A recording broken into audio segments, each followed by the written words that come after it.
Hey everybody, I'm Curtis. And I'm Hannah. And this is Love at First Fright.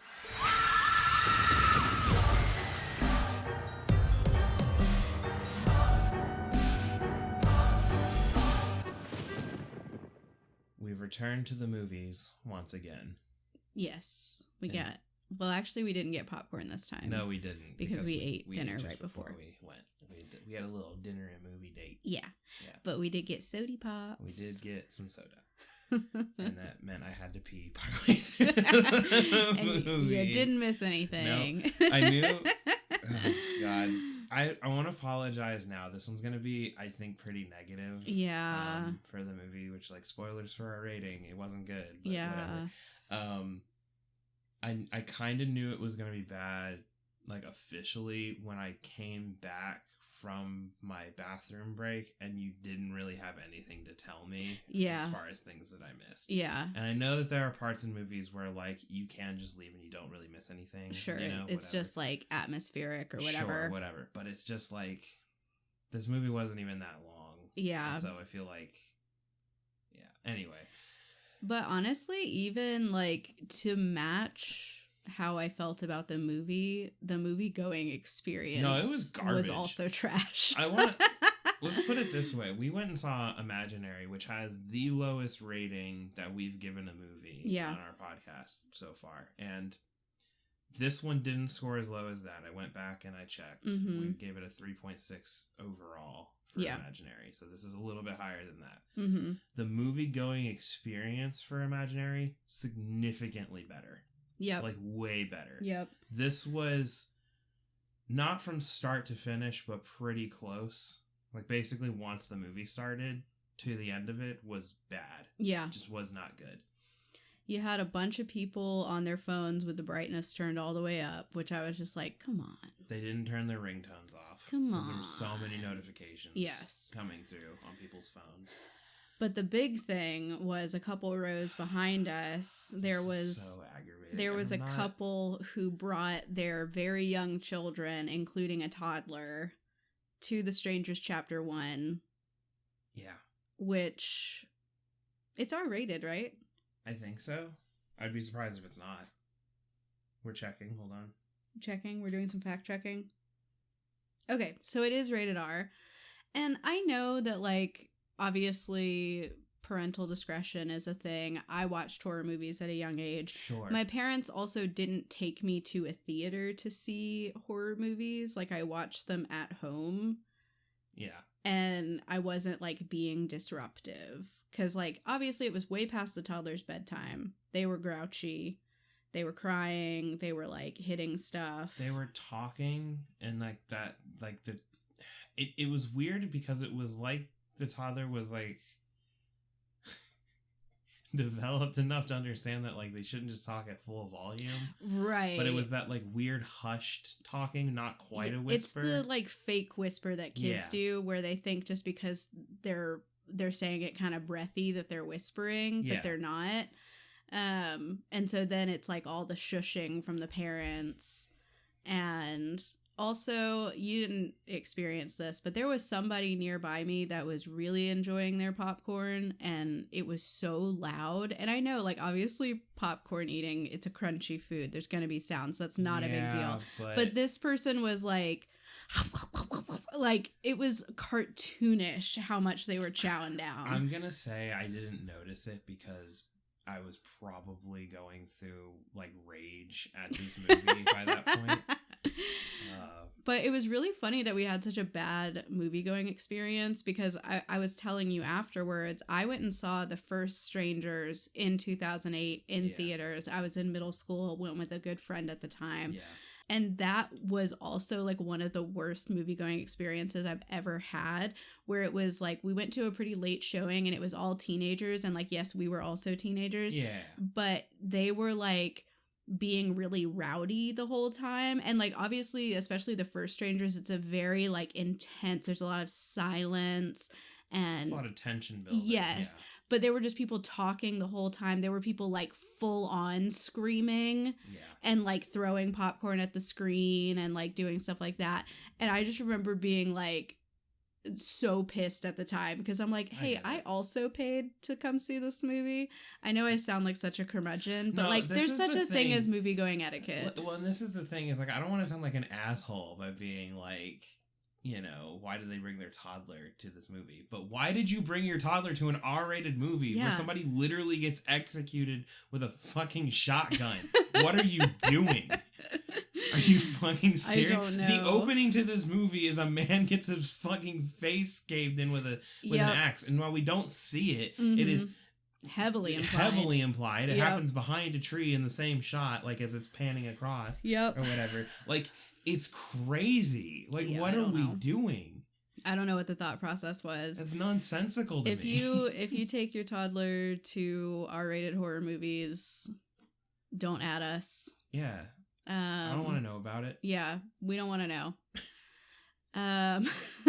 But it was not a good experience. And it kind of, like, I felt like I already wasn't a big fan of this movie. I didn't find it very, very scary. This movie sucked. But it was like part of like all the disruptions in the theater just kind of like undercut any hope of like having tension. You literally couldn't get into it because it's just like as soon as like the tension maybe started to build, somebody's like email notification went off like 2 seats over from us or like the quietest part of the movie as they're crawling underneath the house or whatever, you hear some toddler going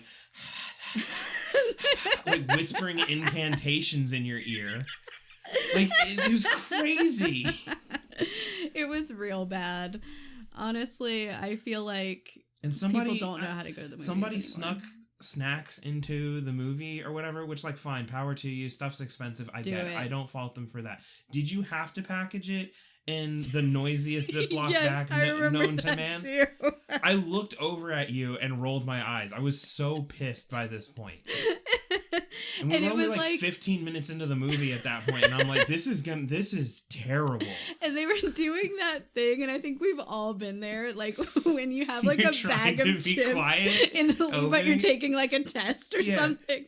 But instead of just ripping the whole thing open, one loud which noise, would be much less disruptive, there's just like 25 minutes of But my favorite part about when people do that is like it's like a sunk cost fallacy where you think like I can just be quiet enough all the way through this and nobody will notice. Right. Everyone notices right from the start, but everyone gets like 75% of the way through that process of opening it, and then they say fuck it would have been faster to just open it, and then they do the loud noise anyway, or they're just like shoving their whole fist into this bag of chips rustling around in there. Like, oh my god. What a nightmare. It's terrible. Absolute nightmare. So anyway, if you went to that showing, you know who you are. You know what you did.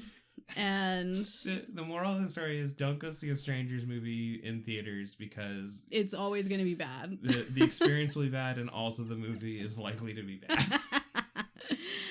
Oh man. Yeah, this is kind of a weird one. I do just want to acknowledge up top before we even get into any of the like beef of the movie here, but this movie doesn't even know what it is. No, the people who made it don't know what it is. The people who made it like kind of implied that it was a prequel, especially in the trailer, because there was this whole thing of like, see how the strangers became the strangers or whatever. So it's suggesting that this is a prequel, but it's very much modern day and has more advanced technology than like the first 2 Strangers movies. Yeah. And also it's like kind of a shot for shot remake of the first one. But also, it's not a remake. No, it's not a remake. This is not a remake. There's one thing they're going to tell you, that it is not a remake. Yeah.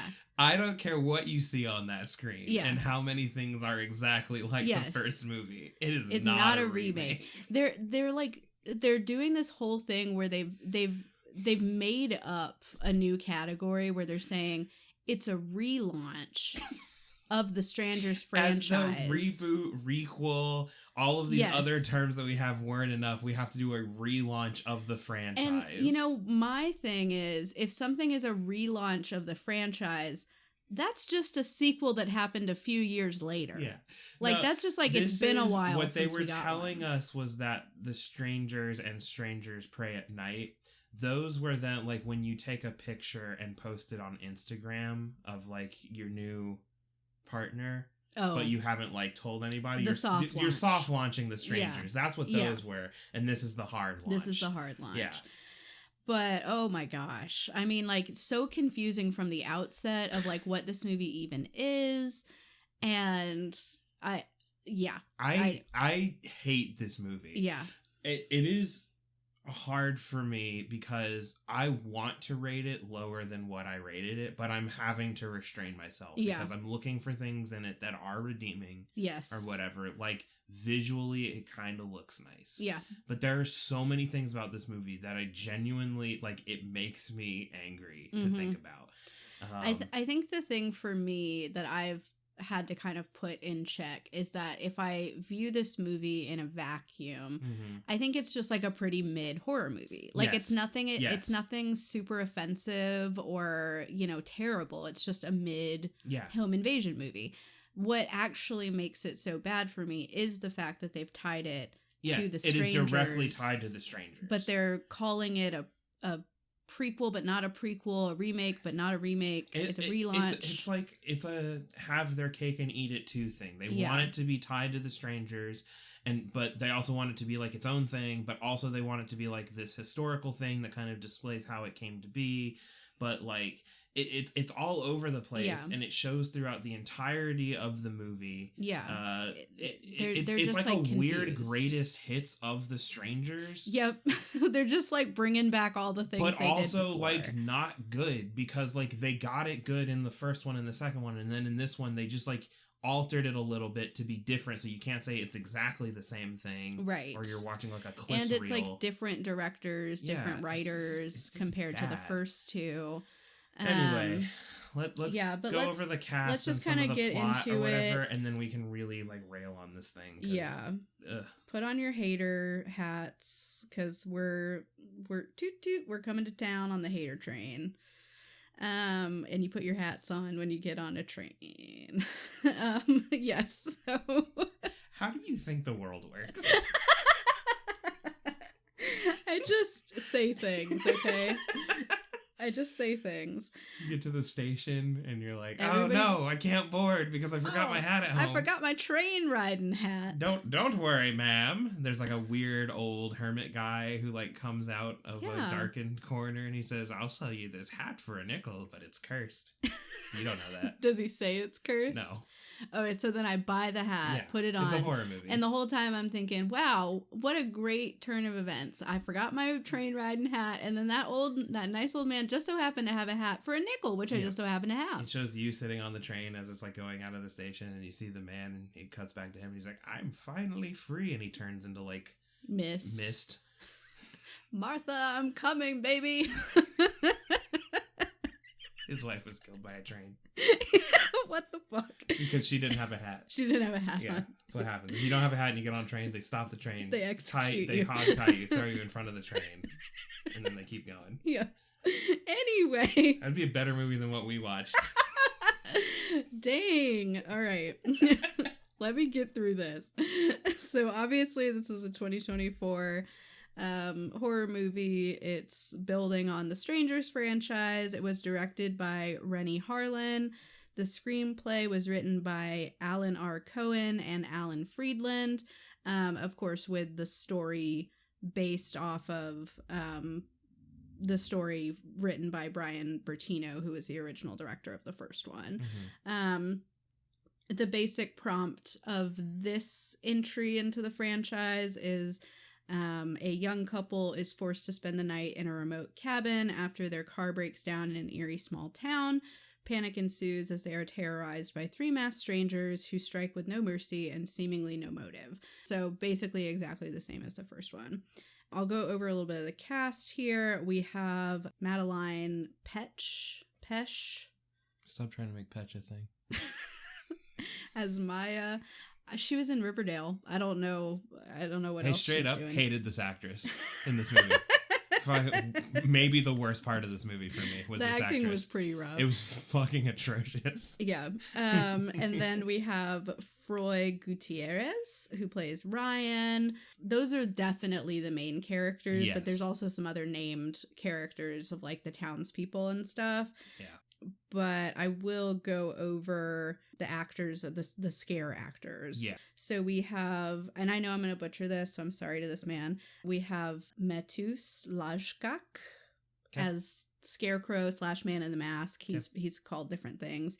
We have Olivia Kruitsova as Dollface, and then we have Letizia Fabry as the pinup girl. All three of them on the Wikipedia, they don't have their own pages, so I'm guessing they aren't like super like established actors. I don't know if they've been in anything else, but they did pretty good. The scare actors are fine. Yeah, they're fine. They do a good job. So those are the main characters. And then, like I said, there are a few townspeople. There's Rachel Shinton, Gabriel Basso, Emma Horvath. Weird little orphan boy. Richard Brake, and Ella Brucaleri as some of the named characters. It's not my favorite. No. One of my least favorite. I'll say that. Yeah. So one thing I did want to just address up top is that it was really confusing to me because it was really close to being a remake. Like, obviously there were some differences. I know earlier I called it a shot-for-shot remake. That's not totally accurate. But it is super similar in the way that, like, only a remake can be. Mm-hmm. You know, you have this young couple that's in this cabin where they're isolated, and they're both, like, both couples are having like a moment in terms of like a decision about whether or not to get married. Yeah, the what are we moment. Yeah, like in the first movie they had some tension because the I can't remember the characters' names, but the guy he had proposed to the girl and she was like, I don't know if I'm ready. So then they were kind of having this tense weekend of like, what are we going to do now? Because I wanted to get engaged and you didn't, but we still want to be together. Yeah. And that to me was so much more, infinitely more interesting than the dynamic between Maya and Ryan in this one. I hated the dynamic. Because they're in a happy relationship and literally the only like quote unquote tension that they have is the fact that they've been together for 5 years and they're not married yet. Which you and I have been together for 5 years and we're not married either. Yeah, so. But like it pisses me off because in the movie, like they set up this thing as though it's like a point of tension. But it's not. It's literally just like a miscommunication. Yeah, and it annoys the shit out of me because they get to this diner like fairly early in the movie, and we're gonna jump around all over in this place. I'm not gonna do like a scene by scene on this thing. We try not to do that anyway. It's not worth it for this movie. Yeah. But like fairly early on, they're in a diner, and like people are kind of like making fun of them. Like there's definitely this energy of like, oh, this is a small town and there are these like city people who think they're better than us. Yeah. And oh, so, she's a vegetarian, you know. Yeah, like, and they're kind of like ribbing them a little bit because and they're all kind of creepy too. Yeah, and they like making fun of them a little bit for like not being married yet. And this is where we learn that they've been together for 5 years. And one of them asks, you know, like, what are you waiting on? Or whatever. And he replies, well, right now I'm just waiting on, like, my turkey sandwich or whatever that he ordered. Yeah. And I remember everyone in the theater being like, ooh, he's a smart ass or whatever. Somebody did outright say smart ass. And I was like, again, we're in a public movie that everybody paid to see. Then you find out in a later scene when they get to the fucking cabin, they're talking about it. And he says, well, when we first got together, you said you didn't want to get married. So I thought everything was cool. Yeah. And then she's like, well, you know, like a lot can change in 5 years. And I think like I might want to do it now. And so why didn't you fucking say that to him? Yeah. Why are you making him the asshole in this? Well, and it's funny because he isn't even really being made into an asshole. Like the whole conversation is kind of like, well, I do think I want to get married now. And he's like, oh, okay. No, I'm not even talking about that. I'm talking about in the diner scene. Yeah. She definitely makes him the asshole because he responds, I'm just waiting on my turkey sandwich. She doesn't defend anything. No. She just kind of sits there and is like, yeah, I don't know. You're kind of a piece of shit for that. Like, what are you talking about? The next conversation you have about this, you admit you didn't talk about it. Yeah, you didn't tell him. Yeah. Oh my God. So like that's the only slight bit of tension that they have, but the rest of the time it's just like happy relationship, you know. Part of the framing of this is that they're going on this road trip because she has a job opportunity in Portland, and I guess they're from Chicago, I think is what they might have said. I don't know why they decided to drive. Fucking fly, what are you doing? But I guess they turned it into kind of like an anniversary weekend road trip thing. I guess just fly out to Portland. I know, that's what I was thinking too. But they're on this road trip and they make a pit stop. They are in Oregon, but they haven't gotten to Portland yet. They're in a place called Venus.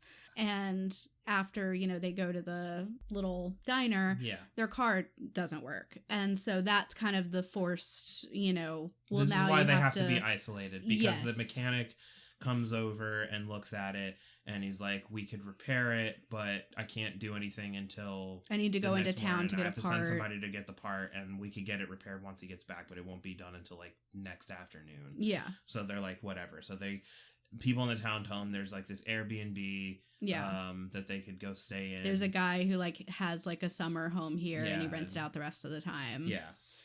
And so that's where they end up for the night, is at this Airbnb. And so that's kind of the, you know, forced isolation, is that they don't have a car. Somebody gives them a ride to the Airbnb. They do have their, you know, cell phones, but other than that, they're kind of stuck. And so that adds to some of the tension of like, they don't have a vehicle to get out and, you know, all of that. And they're like in an unfamiliar place with, you know, these people who have been pretty openly hostile to them, like the whole time they've been there. And there's also just like, not even just hostile, but just straight up creepy. Like there were those two kids who were like little, like, they were like Jehovah's Witnesses, kind of. They're like on the bikes. Yeah. Maybe Mormon. I don't know. But they like come up and they're like, "Are you a sinner? Are you a sinner, sir?" Yeah, like giving them materials pamphlet. and stuff, which I think was supposed to be, again, another reference to the first movie, because you might remember towards the end of the first movie, after they're like dead, there are two boys with their bikes, little Jehovah's Witnesses or whatever they are, who come upon the house, and they're the ones who discover the bodies because they're going door to door to, you know, evangelize. And they have like a brief interaction with the strangers as they're heading out of town, where they like give them material about what you need to do to go to heaven or whatever. Yeah. And so it's like, okay, so we wanted to reference that, but now we're just going to make it outright weird and make these like creepy cult kids or something. And it started to give the vibe that like the whole town was in on it, which I don't necessarily think was supposed to be the case, but it did kind of feel like, okay, so does everyone in this town just like participate in like an annual hunt, the city folk that come to town thing? No, it's I don't know. It's ridiculous. It also kind of gives the vibe that it was supposed to be like a Chekhov's gun situation thing, where they give it doesn't come up again. Doesn't come up. There's one other scene where, much like the first movie, the boyfriend like leaves for like a time, like roughly an hour, I guess, or whatever. He goes back into town because he's asthmatic and he forgot his inhaler in the car. Right at the beginning of the movie, they almost get into a car accident because they decide they're going to make out while he's doing like 60 down a 2-lane road. And almost like head-on collision into somebody, and he gets like pissed off and has an asthma attack. But he leaves it in the car, so he has to go back to town to get his inhaler, and he is also picking up some food because apparently she's hungry. And I guess he's hungry too, so he goes to pick up food, and when he goes to do this, the person working the little food stand tries to give him a pamphlet, and it's the same pamphlet, but he's like, no thanks, I already got one. Doesn't come up. I mean, this is a planned trilogy, so it might come up. It's almost certainly going to come up in another one of them, and if it doesn't, fuck them again. Like, I'm so over it. That's what I'm telling myself for anything like this that kind of got set up and abandoned, is I'm like, it's a planned trilogy, so maybe they're just really planning two other terrible movies to get through for things to pay off. But it does kind of give the vibe that like the whole town is in on it, but I don't think that's actually like realistically supposed to be the case. But yeah, he's able to get back to town because the owner of the house has this like little dinky motorcycle sitting out front that he just like leaves the keys in the cabin, I guess. And conveniently, this guy knows how to ride a motorcycle. Yeah, he's ridden a motorcycle before. So yeah, that was pretty random too. Just leaves for a little while. And it's entirely, again, it's just like the first movie where he leaves for a bit, comes back, but during that time, that's when all this tension building happens with, you know, the main character, where she's in the house and she's being stalked by these things, but she doesn't really know it yet. She like knows something is happening because she feels on edge and she keeps like hearing things, seeing things out of the corner of her eye, but she doesn't really know yet. Yeah. And of course, they also do the same thing of the knock on the door, and then the person is on the porch with the light bulb unscrewed so that you can't see their face. And they say, you know, is Tamara home? I don't know what the Tamara thing is about. I think that was also in Pray at Night. It was. The sequel. So, I guess that's just part of their gag. There's straight up so many things about this movie that are, if you've seen The Strangers and you've seen The Strangers Pray at Night, you've seen this movie. In bits and pieces. In bits and pieces. They have just basically shuffled those two movies together and said, that's a new one. Yep. That's why I'm like, it's a remake. Like, you can't just make a sequel that is the first movie again. You know, well, unless you're Evil Dead. But, yeah, you can. I guess you can do it in that case. but no, it's crazy. There's the song that she starts listening to. Yep, she's listening to a Joanna Newsom song that's like all creepy. They did that in the first one. And like, I want to be clear about something. You can do some of this stuff as little Easter eggs or callbacks to a thing, right? Yeah. And nobody would be like, why the fuck would you do that? Yeah. People would, if they're fans of it, generally probably be like, that's cool. They did a little thing. They used another one of their songs in another thing. Oh, they did the light bulb thing in the other one. Whatever. When you do top to bottom stuff that has been done in the other two movies that already exist, you are just ripping off two movies that already exist to say, no, this is a new one though. But this is its you own haven't thing. seen this one before. Yeah. It was way too close, I think is the problem. But yeah, it's like another way that it was pretty similar was after Ryan comes back home, they have this brief period where she's like, there's somebody in the house, and he's like, are you on your period, lady? You're hysterical, woman. Slap. I almost did like a slap sound effect. Did not want that to come across badly though. But he's very much gaslight, gatekeep, girl bossing her, and she's like, okay.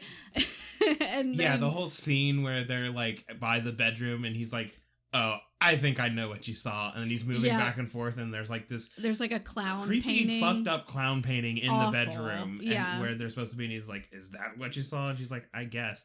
She did smoke some marijuana while she was alone by herself. Her decision making having is the devil's lettuce in this. Anyway, continue. Yes, but after, they really confirm it because they get confronted by the three of them and they're in the house and there's this whole intense, scary scene where they're trying to get into the room that they're at and all this stuff. But then they just like pull back and leave and it's quiet all of a sudden and they're like, okay, we can get to the motorcycle and we can fucking get out of here. Yeah.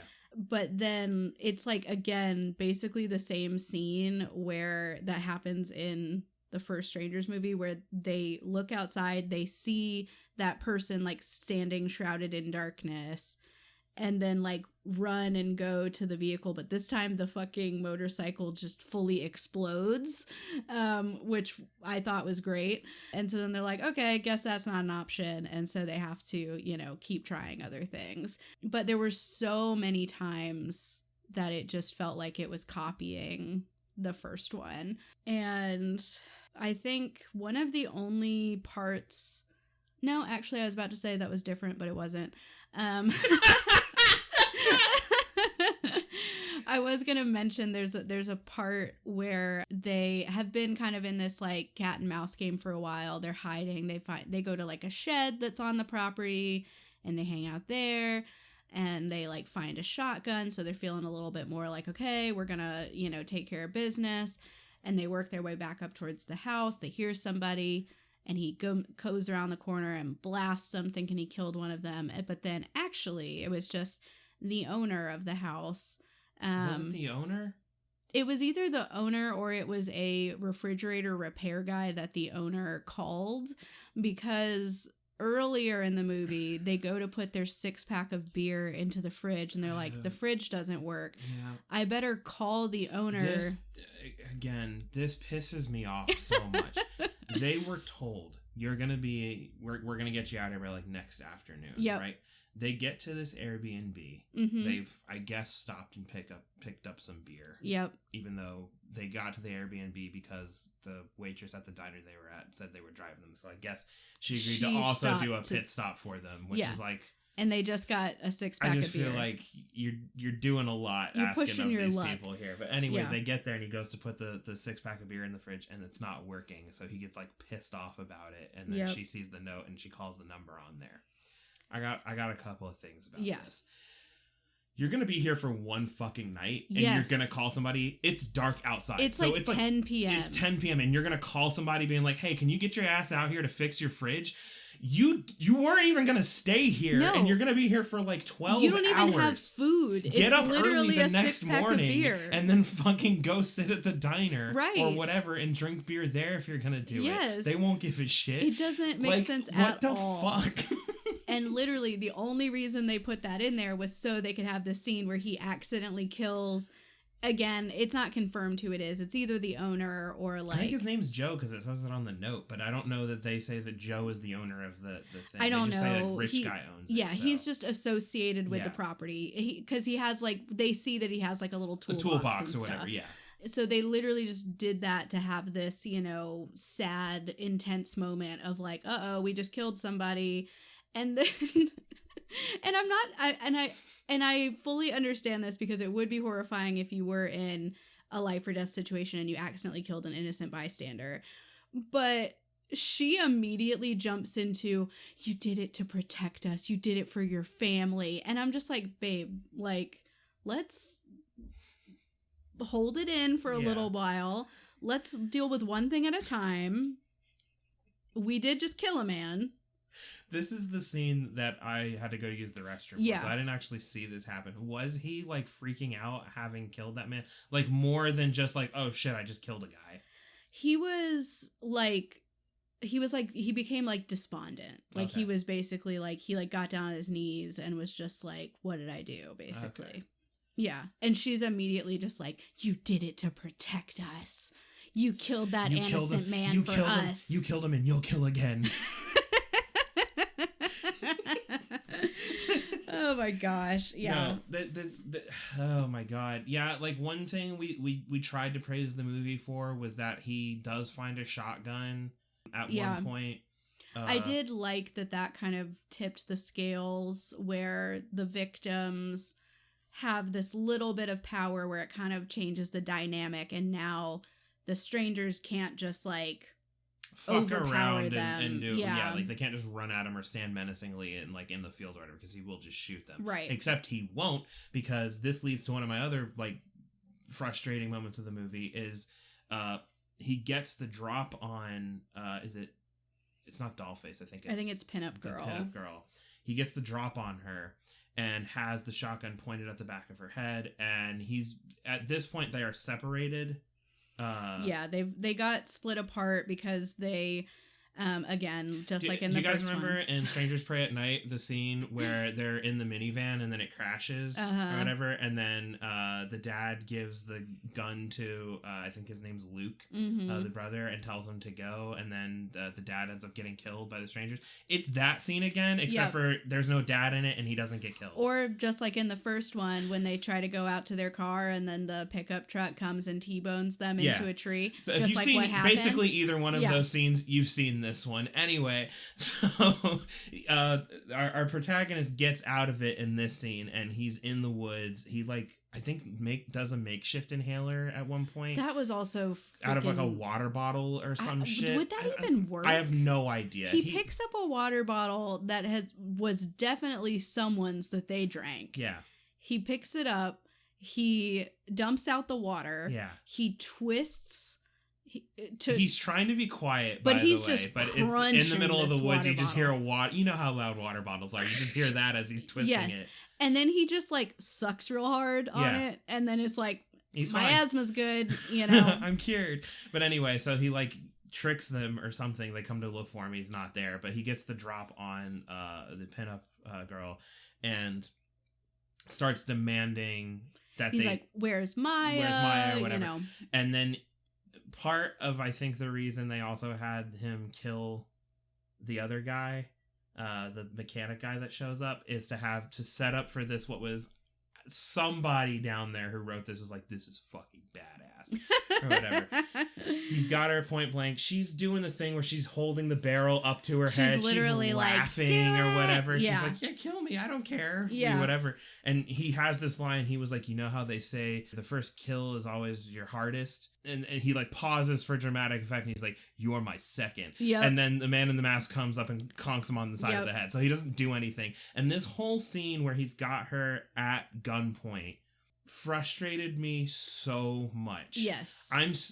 I almost became one of the people in the theater, like screaming at the screen, being like, they're behind you or whatever. I was sitting there under my breath going, shoot her, just shoot her. Hey, shoot her. Hey, bud, you got a shotgun? Shoot her. Yes. Because the entire time up to this point, they have done nothing but torment you and actively try to kill you. Right. And you finally have one. You know that it is 3 versus 2. Yes. And just kill her. And she's clearly not going to tell you the information that you want. Yes. She's holding the gun barrel up to her forehead and laughing at you. Yeah. Pull the trigger, my dog. Yeah. What do you got to lose? Literally That's self-defense all day. And nobody literally do it. You were torn up about that first guy. This one's actually trying to kill you. Just shoot her.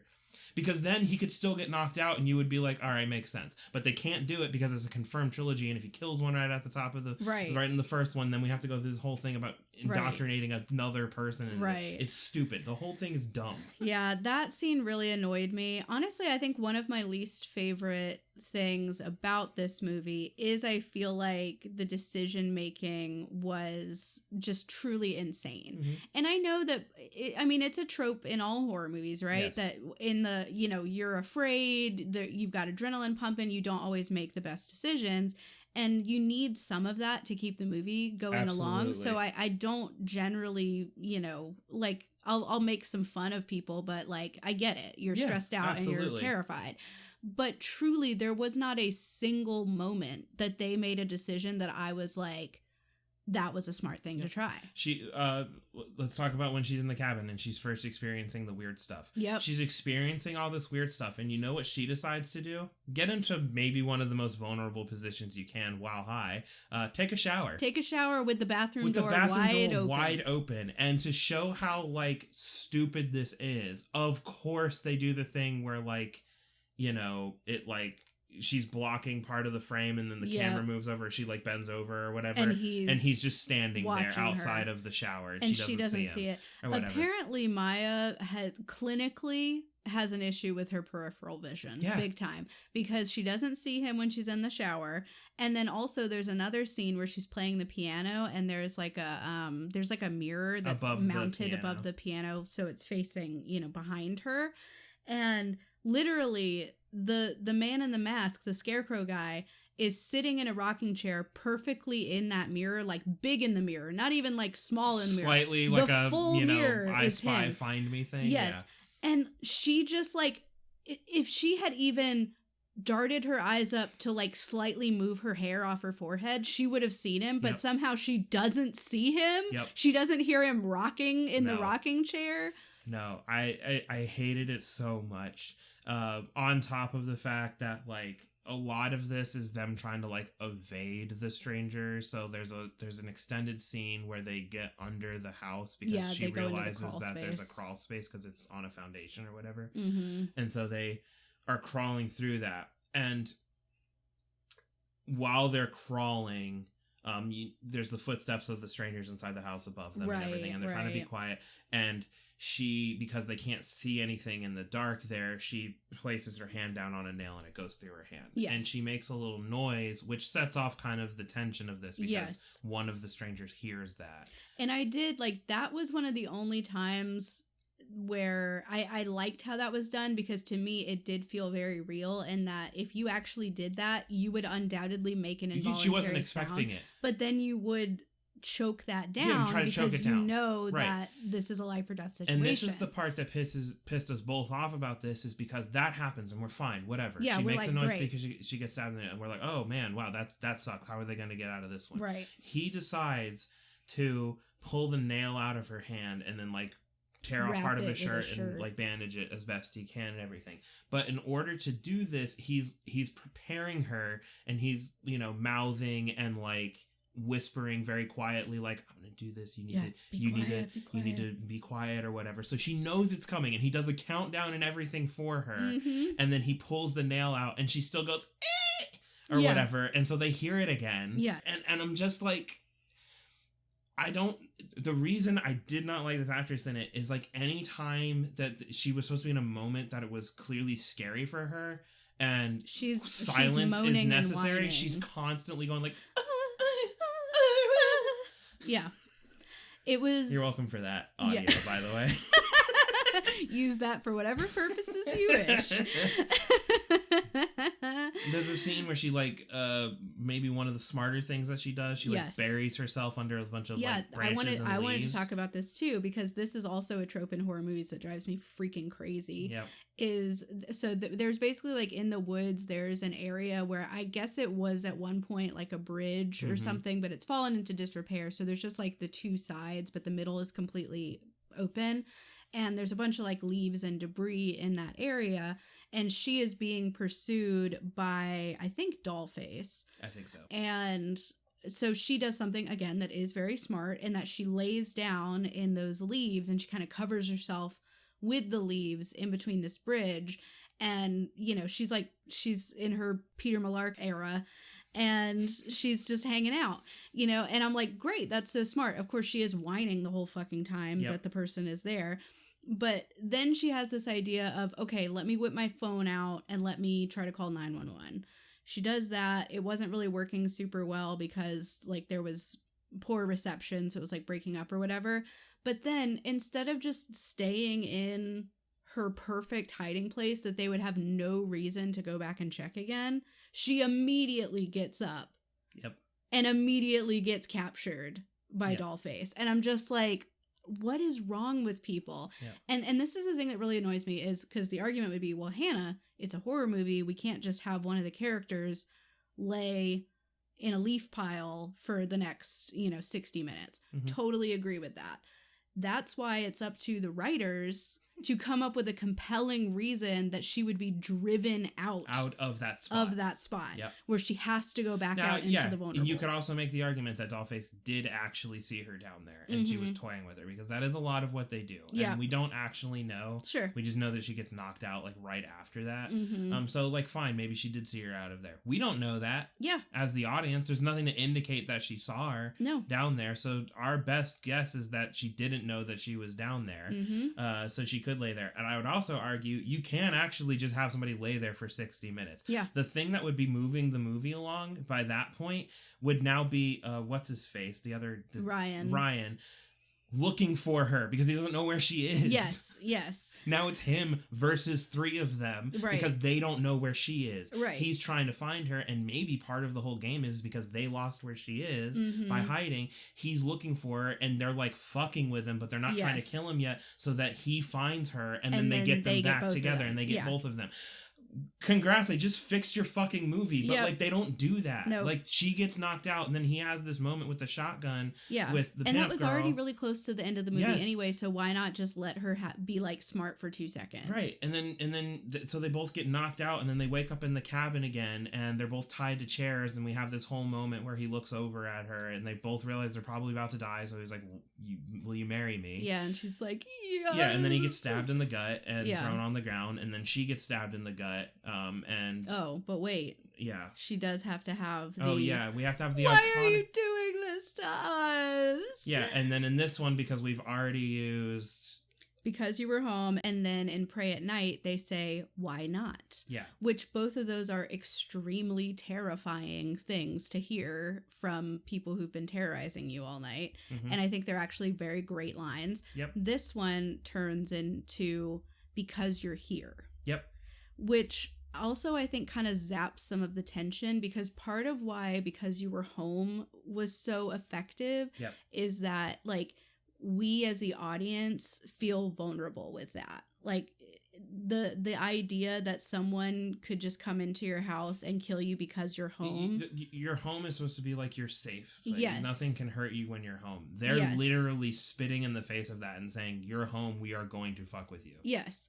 But in this one, it makes it seem like it's tied specifically to this location. Yeah. So it's like, well, we're killing you because you're in this particular house. Yeah. Which then is like, okay, well, I just won't stay in an Airbnb in Venus, Oregon. Yeah. And then I'm good. Yeah, I guess I'm fine. Yeah.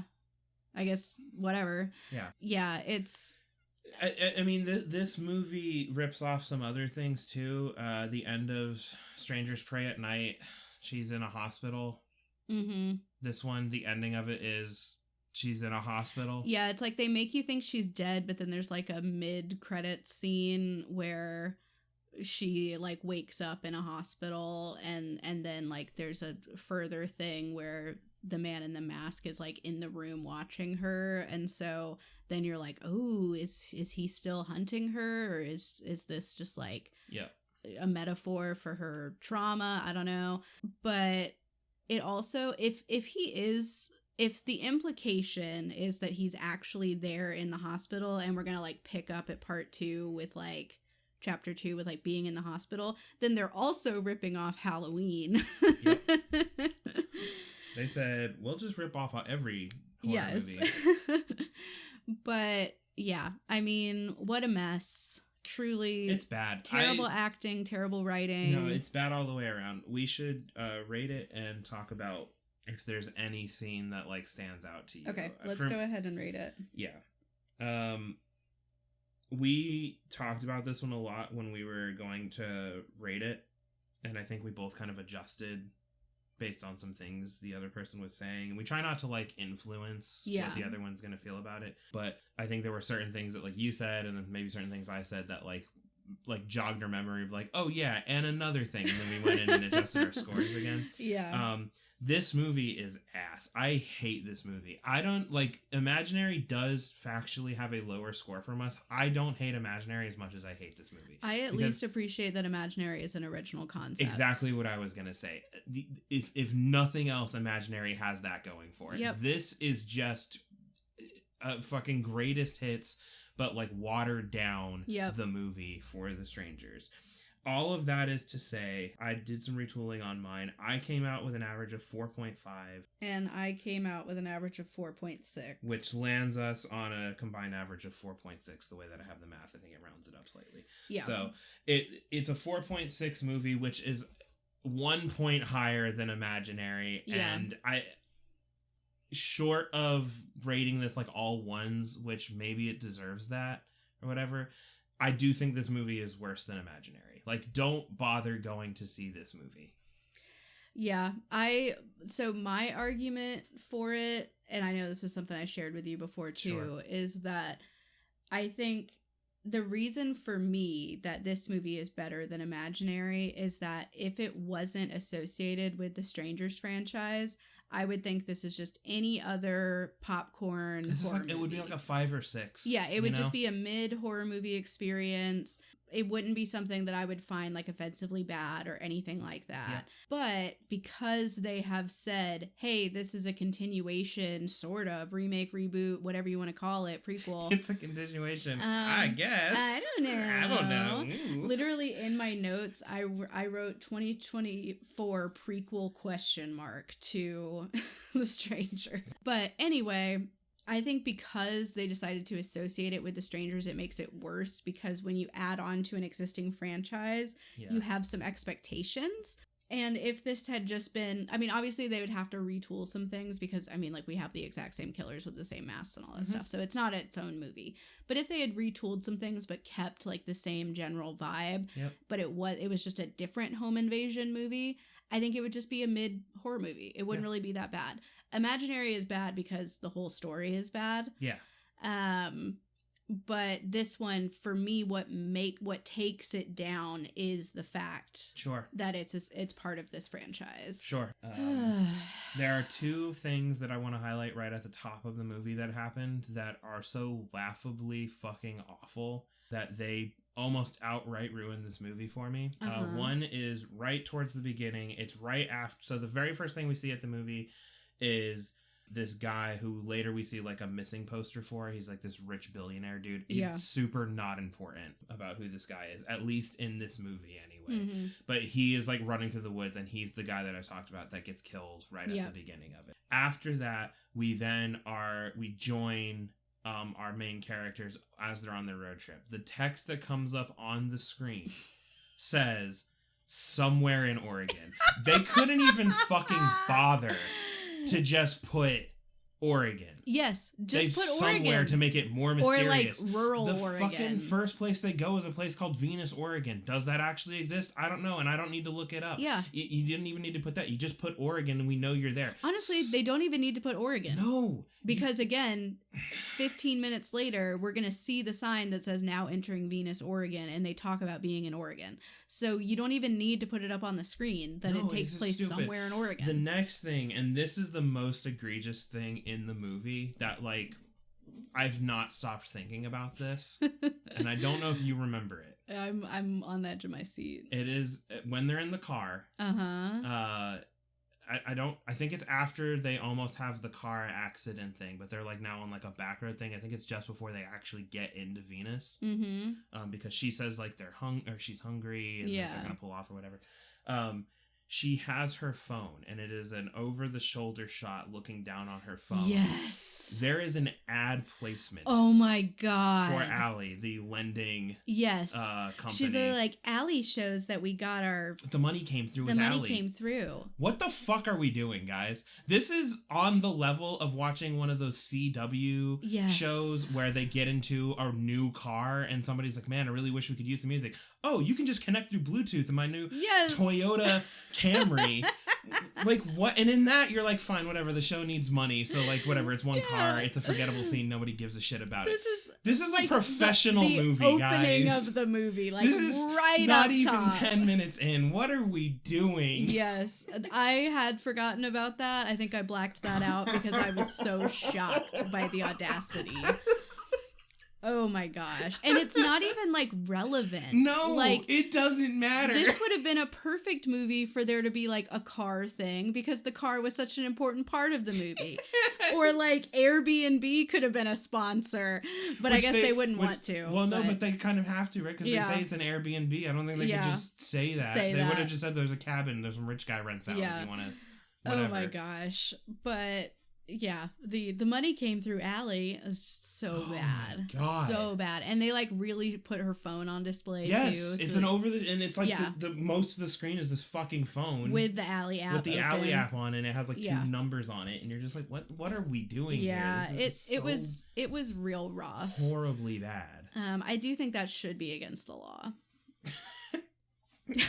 I think if they're gonna do it, it has to be in more spots. Yeah. Through the movie. Like when she goes to use her phone later, she's back on the Allie app, like just moving staring at stocks around or something, or she gets a notification, a push notification from Allie. Yeah, when she calls 911, she like mistypes, and it's actually like the hotline to Allie, and she's like, "I need help," and they're like, "We can help you. Yeah, secure your future with Allie Lending or whatever." Just like, who gives a shit? Just like keep doing it. Just up it. What I think they should have to do, I think that if you're gonna put product placement into your like movie where it's not related, is you should have to like Truman Show style it, where you have to fully stop what's happening, make eye contact with the camera, and be like, Allie, the next level in lending. And then you go back into the movie. Because these like ham-fisted... Yeah. It's worse when they're trying to organically just have it in the movie. And there's nothing organic about it. No, it's so bad. It's so bad. Imagine even with something like Coca-Cola and a character picks up a bottle and does the iconic like drinking it and he's just like, refreshing. It would be so out of place in like virtually any movie. Yep. And you as the audience would just be like, okay, that's an ad for Coke. Yeah, because it is. Because that's all it is. And it's just like, oh, I'm sorry, did we pay tickets to come see this movie? Why am I getting ads in my premium content? I already saw the ads. Yeah. Whatever your name is at the beginning of the movie thing. Well, we go to we get Nuvi. Yeah, Nuvi. Because Menunos or whatever his name is. I don't know. Anyway, whatever. I'm done with this movie. It sucks. Don't watch it. Don't fucking give these people money. Gosh. If you have to see it because you're a diehard Strangers fan and you're like, what did they do to my boy? Then like wait till it comes to streaming and you know, like if you're already paying for the service or like it comes to Tubi and you can watch it for free, do it on that. Do not give them money. This sucks so bad. Or bad. Download the Ally app and download the Ally add in coupon code The Strangers for 25% off. Yeah, right. Anyway, we are returning to one of the classics of horror on the next one. Yeah, we need a palate cleanser. Yes, we need something that's good. We've seen this many a time. I think I've only seen it once, but you've seen it several times. It was one of my first horror movies. Yeah. But we are going to be watching A Nightmare on Elm Street. 1, 2, Freddy's coming for you. So that one should be good. Yeah. I mean, I know it is because I've seen it, so. Yeah. Yeah. So that one's going to be more positive. Yeah. Unless we just really decide. On another watch, we're like, you know what? The 13th watch is when you're really like, now hold on just a fucking minute. Was that just a blow-up doll that they pulled through the hole at the end? It was, and the movie's not any less for it. Yep. Anyway, so we're going to be watching that for the next one. So if you haven't seen it, watch it. It's a good one. Or if you have seen it, now would be a great time for a rewatch. It's always a good time for a rewatch. It's a good one. Yeah. And of course, you know, remember, we're always accepting suggestions. We have been trying to do kind of a combination of new releases as well as horror classics. But if you have any feedback on what you prefer to hear about, definitely let us know. You can email us at firstfrightpod@gmail.com. You can also communicate with us on socials. We are on Instagram and X at firstfrightpod. Do you have anything else you wanted to discuss today? No. We're good? No, this movie's terrible. Yeah. It's garbage. It's a garbage movie. It's a dumpster fire of a movie. Don't watch it, and if you're ever holding a brutal killer at gunpoint, just shoot him. Just shoot him. You can regret it later. Just shoot him. You know what? If you live, then you get to go to therapy for that. Yep. And that's he might not have even gotten knocked out. Like, just think about it. If he shoots her and that guy is anywhere nearby, now he knows, hey, that guy ain't fucking around. He will shoot me. Yeah. Crazy. But anyway. Enough of that. Anyway, that's all I got for this one. As always, scare well. See you next time. Bye-bye.